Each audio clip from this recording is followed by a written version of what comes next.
నమస్తే శ్రీమాత్రే నమః శ్రీ కృష్ణాయ నమః నవంబర్ 30, 2025 నాటి మేషాది ద్వాదశ రాశుల వారికి ఎలాంటి గ్రహస్థితులు ఉన్నాయి, ఆ గ్రహాలు ఇచ్చే ఫలితాలు, సూచనలు, అదృష్ట శాతం ఎంత, కలిసి వచ్చే రంగు, కలిసి వచ్చే వారాలు, ఈ అంశాలన్నీ తెలుసుకుందాము.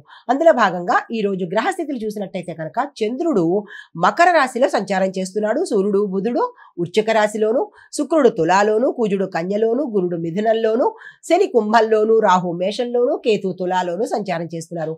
ఈ సంచార ఫలితాలు మరి ఎలా ఉండబోతున్నాయి అనే అంశంలో తదుపరి రాశి కర్కాటక రాశి. ఈ రాశి వారికి భార్యాభర్తల మధ్య గతంలో ఏవైనా విభేదాలు ఉంటే కనుక ఆ విభేదాలు తొలగిపోయి సామరస్యము, అన్యోన్య ధోరణి ఏర్పడేందుకు అవకాశాలు ఉన్నాయి. భాగస్వామి వ్యాపారంలో సక్సెస్ సాధిస్తారు. కొత్తగా భాగస్వామ్యంలోకి రావాలి అని అనుకున్న వాళ్లకు ఈ రోజు చాలా చక్కగా ఉండబోతోంది. అయితే ఆరోగ్యం గతంలో కన్నా ఈ రోజు మెరుగయ్యే అవకాశాలు ఎక్కువ ఉన్నాయి. మానసికంగా కొంత ఊరట కలగడంతో పాటు ఉల్లాసంగా ఉండేందుకు కూడా అవకాశాలు కనబడుతున్నాయి. వ్యాపారస్తులకు పెట్టుబడులకు కానీ, లేదా ఉద్యోగస్తులు కొత్త ఉద్యోగాలు మారడానికి కానీ, ఇలాంటివి ఏవైనా కొత్త ప్రయత్నాలకు ఈ రోజు అత్యంత అనువైన సమయము.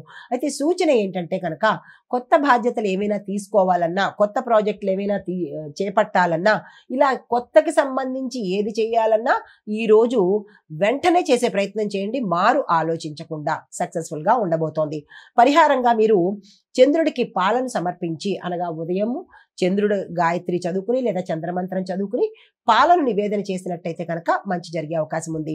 అదృష్ట శాతం 89, కలిసి వచ్చే రంగు వెండి రంగు, కలిసి వచ్చే నెంబరు 2, కలిసి వచ్చే వారము సోమవారము. తదుపరి రాశి సింహరాశి. ఈ రాశి వారికి సేవ, విధి, కృషి ఈ మూడిటి ద్వారా మీకు గౌరవం పెరిగే అవకాశాలు ఎక్కువ కనబడుతున్నాయి. శారీరక శక్తి పెరుగుతుంది.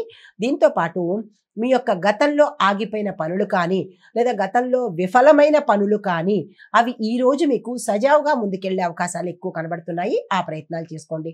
భూమి, వస్తు, వాహన యోగాలు గోచరిస్తున్నాయి. దానికి సంబంధించినటువంటి ప్రయత్నాలు కానీ, ప్రణాళికలు కానీ వేసుకోండి.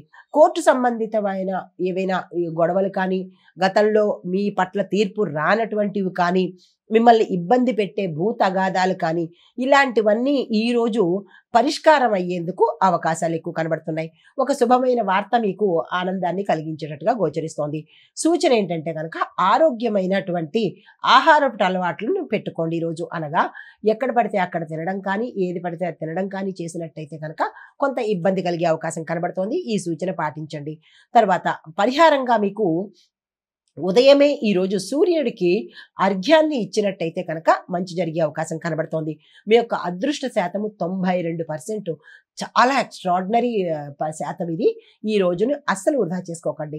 కలిసి వచ్చే రంగు పసుపు రంగు లేదా బంగారు రంగు, కలిసి వచ్చే సంఖ్య 1, కలిసి వచ్చే వారము ఆదివారము.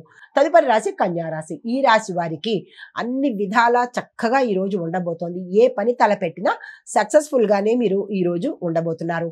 అయితే పిల్లల విషయాలలో శుభవార్తలు వినడము, శుభ కార్యాలకు సంబంధించినటువంటి ప్రయత్నాలు జరగడము, నిర్ణయాలు తీసుకోవడము, వ్యాపారస్తులకైతే లాభాలకు సంబంధించినటువంటి ఏ ప్రయత్నం చేసినా సక్సెస్ అయ్యే అవకాశాలు కనబడుతోంది. సూచన ఏంటంటే కనుక కళారంగానికి సంబంధించిన వాళ్ళు ఎవరైనా ఉంటే వాళ్ళు మీ యొక్క పనులను పోస్ట్ పోన్ చేసుకోకుండా మీరు ఏదైతే అనుకుని ఉంటారో దాన్ని ఈ రోజు చేసే ప్రయత్నం తప్పనిసరిగా చేసుకోండి. అయితే పరిహారము దుర్గా అమ్మవారిని పూజించి పసుపు దీపాన్ని అమ్మవారి ఆలయ ప్రాంగణంలో వెలిగించే ప్రయత్నం చేసుకోండి. అయితే మీకు కలిసి వచ్చే అదృష్ట శాతము 93 గాను, కలిసి వచ్చే రంగు పసుపు రంగు, కలిసి వచ్చే నెంబరు 5, కలిసి వచ్చే వారము బుధవారము.